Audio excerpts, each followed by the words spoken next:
Nueva app. Actualízala y descárgala en App Store o Play Store. TVC va con vos.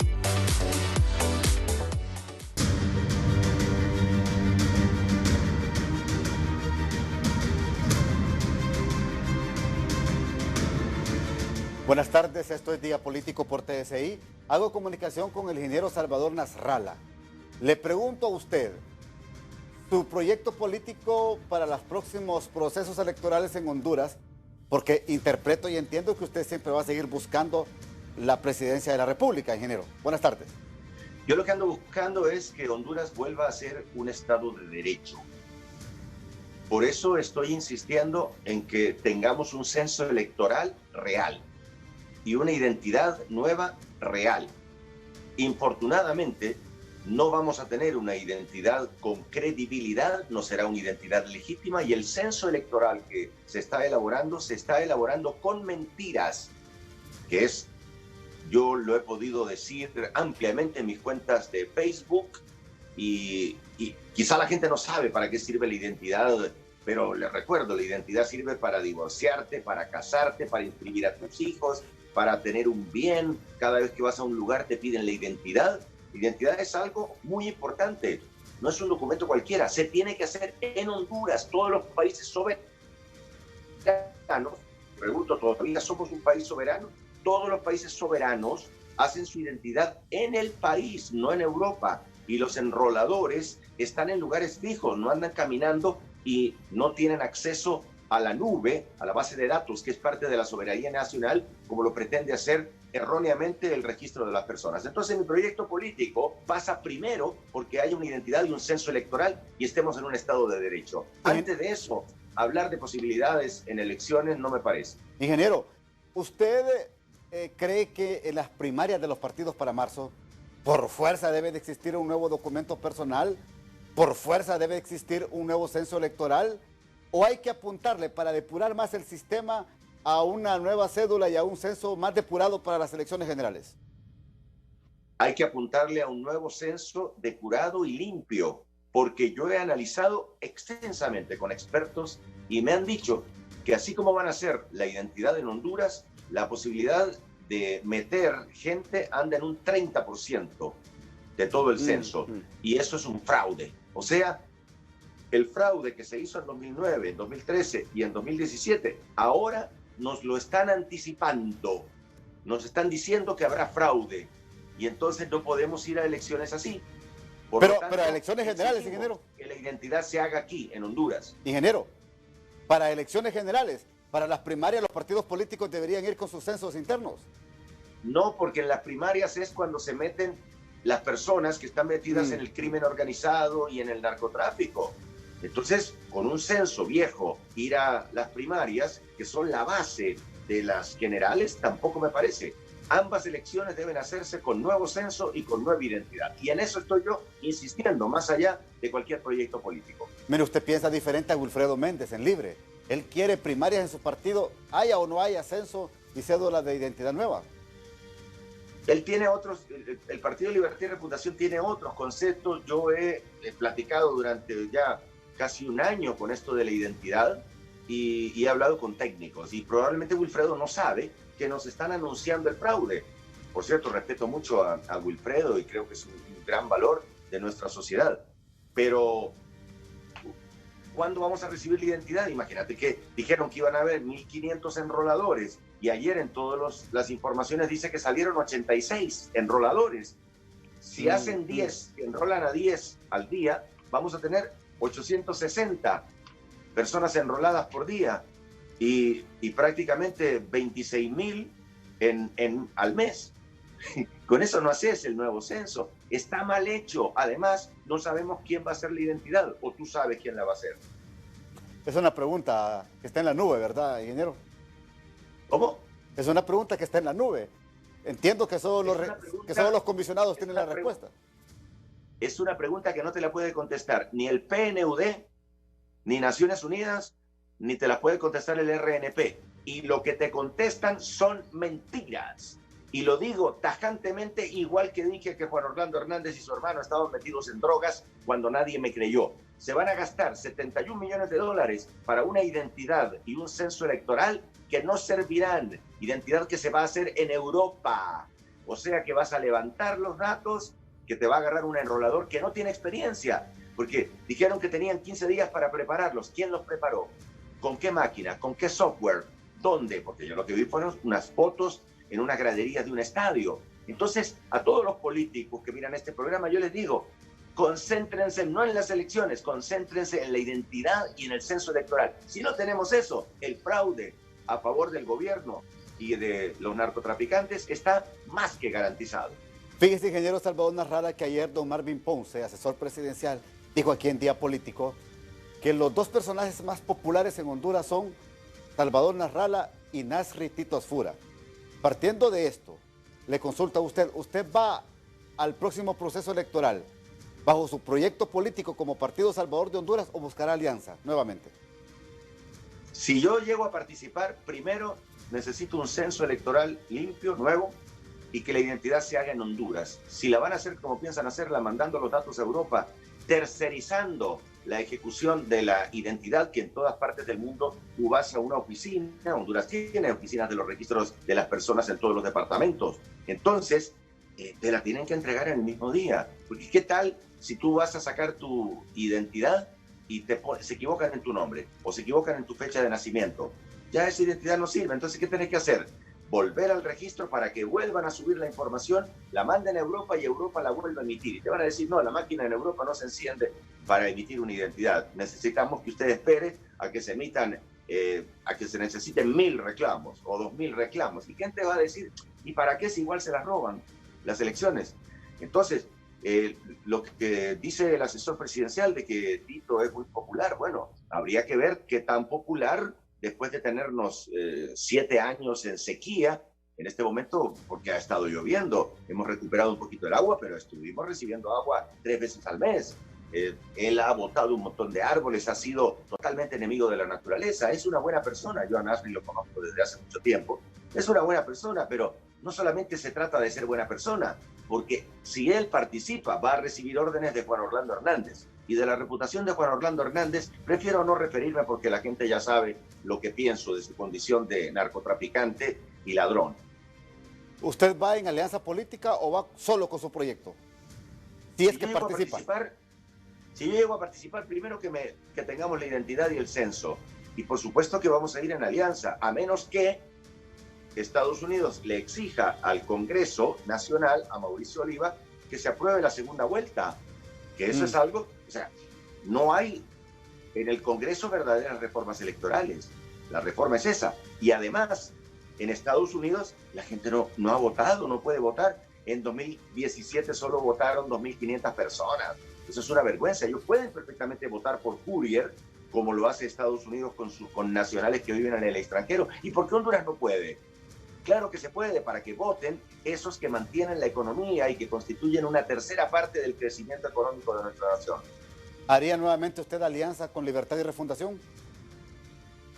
Yo puedo hacer alianza con el pueblo, con las bases, No sé quién va a ser en Libertad y Refundación el candidato, no tengo idea, pero todo eso está muy lejos todavía, porque en Honduras primero tenemos que tener identidad. ¿Cómo vas a ir vos a sacar una tarjeta de identidad una tarjeta de crédito o de débito, por ejemplo, a un banco, si tu identidad está mala? O sea que usted con Mel Zelaya no hace alianza, solo con el pueblo, con las bases. Es que las alianzas mías son con las bases, la gente del Partido Liberal, la gente del Partido Libre, la gente del Partido Nacional. Yo ahora tengo un montón de gente del Partido Nacional que antes me adversaba y que ahora está a favor del Partido Salvador de Honduras, independientemente de los caudillos, que pues en algunos casos los caudillos no son bien vistos. ¿Cree usted? Estoy seguro. ¿No es bien visto Mel Zelaya en Libre y Luis Zelaya en Partido Liberal? No lo sé, pero usted puede hacer sus encuestas. Lo que la gente quiere es que lleguen al poder personas que manejen con manos limpias y que digan las verdades en la cara. Bueno, ingeniero Yo Salvador, no tengo ningún nexo con el gobierno. Ingeniero Salvador Narrala, le agradezco mucho su participación aquí en el programa Día Político. Muy amable por atendernos. Oye.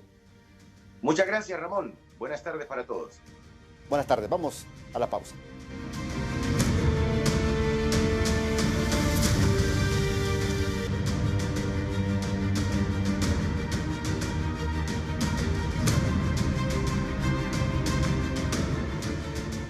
Continuamos en Día Político por TSI. Ingeniero David Williams, presidente de las empresas desarrolladoras de proyectos habitacionales en Honduras. ¿Cómo están ustedes como desarrolladores de viviendas en el país y qué se proyecta después, una vez que pase este problema de la pandemia, para los próximos años en Honduras? Buenas tardes. Buenas tardes, Ramón. Buenas tardes al Día Político, a este foro. Definitivamente que sí tenemos un tema bien importante. La dinámica de los desarrolladores venía en crecimiento. Hace 5 años tenemos una evolución positiva en la construcción de vivienda social y vivienda clase media. Sí han creado programas muy atractivos para los beneficiarios. Sin embargo, pues hoy tenemos un problema económico a nivel mundial y a nivel nacional. Las construcciones están paralizadas, los desarrolladores están parados y necesitamos una serie de beneficios e incentivos para poder salvar este montón de empleos que se han perdido. La construcción en general representa un 3% del PIB y la construcción de vivienda social y la vivienda de clase media representa alrededor del 2% del PIB nacional. O sea que tenemos un impacto fuertísimo tanto en la generación económica como en la generación de empleos. Necesitamos programas sumamente atractivos, tanto para los desarrolladores y tanto para el público en general que pueda adquirir de nuevo estas viviendas una vez que salgamos de esta crisis. ¿Cuántos proyectos están, digamos, parados hasta esta hora, ingeniero, proyectos habitacionales? Sí, realmente el país está paralizado 100%, ¿verdad? Yo creo que no solamente es el tema de los desarrolladores, el país está en fase cero, como le llaman los de Sinajer. Y acuérdense que el 80% del mercado inmobiliario está entre la capital y San Pedro Sula y el valle, todo el valle de Sula. Así que podemos tener las fases abiertas en el interior del país, pero el impacto económico masivo se da en la capital y se da en la ciudad industrial del norte, ¿verdad? O sea, si mientras no abramos estas actividades bajo un mecanismo de apertura ordenada hasta que pase el colapso sanitario, yo creo que vamos a estar en esta parálisis total, ¿no? En estos meses, ¿cuánto ha dejado de pérdida al sector inmobiliario la pandemia? Bueno, mire, se estima así a grosso modo que el PIB del país anda en 25 mil millones de dólares y se pierden 50 millones de dólares diarios por el efecto de construcción, ¿verdad? Estamos hablando casi alrededor de 1.500 millones de dólares mensuales que se están perdiendo por el efecto constructivo. Y si vamos solamente al tema de vivienda, de verdad, podría ser un impacto de un 60% de ese valor, unos 750 millones de dólares, que está dejando de percibir tanto la economía nacional y la actividad de construcción y el empleo, que es lo más importante, ¿verdad? Sí. ¿Cómo sostenemos el empleo? Porque acuérdense que la construcción, el empleo termina donde termina la obra, ¿verdad?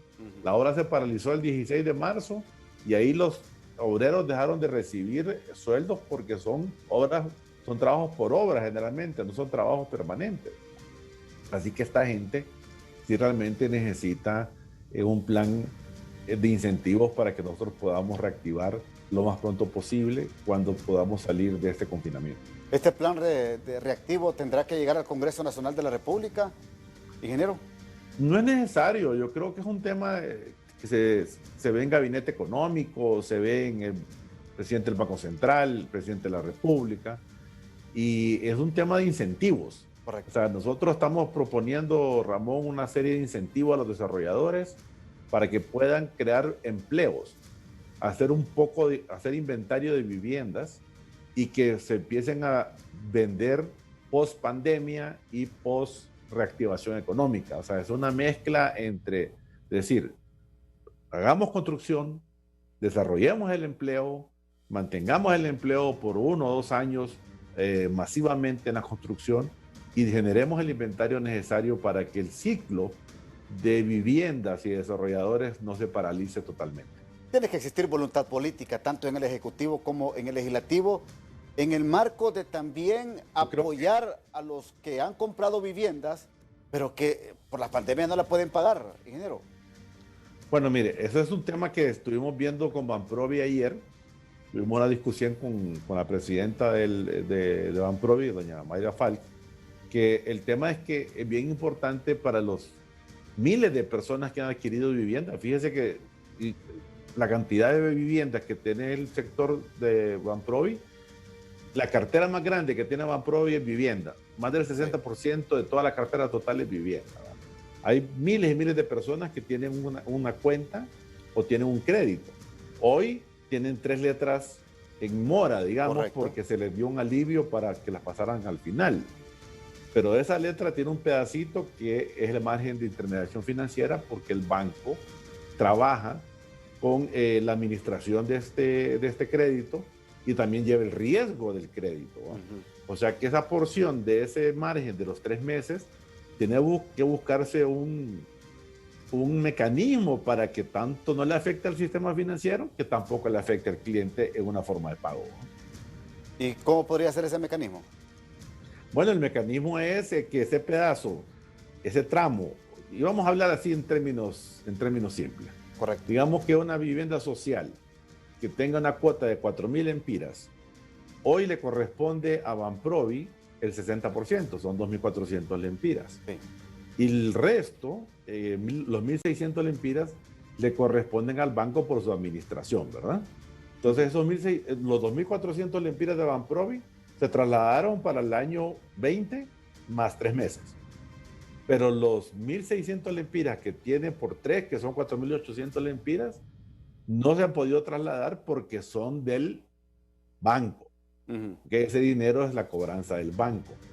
Entonces, ¿qué le vamos a dar a esta gente para no apretarla? Porque mire, 4.800 lempiras en un salario mínimo, pues es la mitad, ¿eh? Prácticamente. Entonces, tenemos que buscarle plazos y tasas a esa porción que no se ha dejado de pagar para que ni el banco salga afectado y que se diluya en el tiempo esa cuota y que esa cuota sea insignificante, digamos, y que sea pagadera para los usuarios de vivienda. Perfecto. Estamos hablando en general, Ramón, estamos hablando de vivienda social y vivienda clase media. Si esto lo extrapolamos, claro, a una letra de 30.000 empiras o de 28.000 empiras aquí, por 24.000 empiras, que hay que volverlos a readecuar, ¿no? Perfecto. Ingeniero David William, gracias por atendernos aquí en Día Político de TSI, muy amable. Gracias. A la orden, Ramón. Buenas tardes. Vamos a la pausa.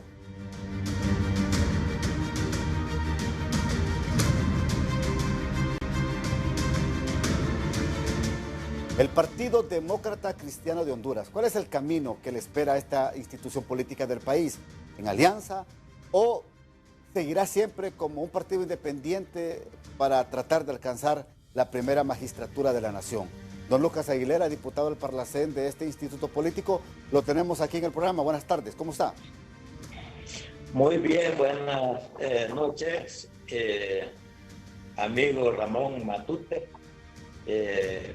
Gracias por permitirme esta entrevista en este prestigioso canal, como son los canales de televisión, pero al cual le tenemos mucho cariño y mucho respeto. Creo que estamos en una situación muy complicada. Ramón, no pudiera yo establecer con toda claridad el camino que la democracia cristiana va a asumir en este proceso electoral. Prácticamente sus actividades han sido prácticamente cortadas debido a que a la pandemia hemos estado estrictamente orientando a los compañeros que manejemos con exactitud las indicaciones que estos organismos de control y de manejo de la pandemia está dando a la población hondureña, porque en primer lugar está la vida de los compañeros y compañeras que hay que cuidar, y por eso la actividad política prácticamente no la hemos continuado, estamos trabajando en las comunidades, hay grupos de jóvenes, de demócratas cristianos que están haciendo la misma pregunta que usted ha hecho, cuál va a ser el camino que vamos a asumir, pero yo creo que tenemos dos opciones como partido. El partido es un partido que tiene su filosofía muy clara, creemos en el humanismo cristiano, hoy más que nunca con lo que nos está ocurriendo, la filosofía del partido se presenta como una alternativa para resolver los problemas del país. Si usted ha visto mucho en todo lo que hemos pasado, el partido no ha sido señalado ni por un acto de corrupción, ni tampoco por que nuestros líderes, nuestros compañeros estén metidos en el narcotráfico, que es el plato del día que se da a nivel político, a nivel de casi todos los medios de comunicación. Es una pena que nuestros dirigentes, independientemente de cualquier partido que sean, estén usando el país para hacer negocios, para hacer transacciones que no son correctas y estarnos olvidando realmente del quehacer fundamental que tiene Honduras, como es de salir del atraso de pobreza que tenemos y por supuesto hoy salir de esta pandemia para ver qué se puede hacer. Lucas. Yo espero que con esta pandemia vamos a tener que reflexionar porque necesitamos ese país que hemos soñado, la posibilidad de rectificar una serie de errores que hemos venido cometiendo en el caminar de la política y en Honduras y poder realmente transformarnos. Yo creo que Bien, estamos dialogando con don Lucas Aguilera, actual diputado al Parlamento Centroamericano. La actitud de los líderes es personal, es de digno de desarrollar. Don Lucas Aguilera, digan. ¿Ustedes se están acercando a uno de los movimientos denominados internos de un partido tradicional en el país? ¿Es cierto eso? Hasta la vez nos hemos reunido con partidos emergentes como la UD, como el partido Alianza Patriótica. Nos hemos reunido con partidos que estamos realmente en la oposición. No nos hemos reunido ni con el Partido Nacional, ni con el Partido Liberal, ni con Libre. Estamos tratando pues de ver el panorama un poco más claro para ver el camino que vamos a subir para allá. Mire, muchos de los simpatizantes de estos institutos políticos a cuales usted representa, don Lucas, sueñan con una coalición de partidos minoritarios, sueñan con una plataforma de oposición de partidos emergentes. ¿Se podrá ver esto en el próximo proceso electoral de Honduras? Yo creo que sí, es necesario sentarnos a pensar en este momento con todas las fuerzas políticas para ver realmente si podemos sacar el proyecto de país que tanto ha anhelado la democracia cristiana. Si hubiéramos caminado, independientemente de cualquier gobierno que fuera, nacionalista, liberal o de los de Libre que ya han estado en el poder, hubiéramos asumido el plan de país que tenemos, que fue consensuado en el Foro Nacional de Convergencia, fue aprobado por el Congreso Nacional en una moción que presentó el licenciado Ramón Velázquez Nazar, no estuviéramos en estas dificultades que tenemos.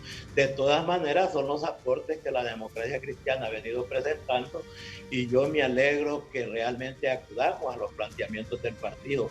Vea, de Alemania está saliendo ya un proyecto cómo tenemos que manejar la economía a partir de que ocurra o que pasa esta pandemia, ver realmente que la economía no ha sido tan efectiva en función de resolver los problemas de la humanidad. Perfecto. Sino que el crecimiento económico se ha disparado y que prácticamente lo que ha traído es injusticia social y que eso hoy en esta pandemia, fíjense que nosotros no teníamos pero ni siquiera 2 semanas y la gente estaba brincando porque le dicen que se encierren en la casa, pero no le dicen de dónde se va a comer, de dónde se va a sostener con su familia. Perfecto. Entonces, frente a esto, los políticos tenemos que poner las barbas en remojo. Ya mucha corrupción, es increíble corrupción que hay en el país con los políticos, con los ministros, los grandes funcionarios, Y yo creo que este poner las barbas en remojo en función de que esta cosa no debe de haber más impunidad. Yo Sí, don estoy Lucas, así muy es. claro de que tenemos que cambiar el estilo de conducta. Gracias a don Lucas Aguilera, muy amable por atendernos aquí en el programa Día Político por TSI. Muy amable, don Lucas. Muchas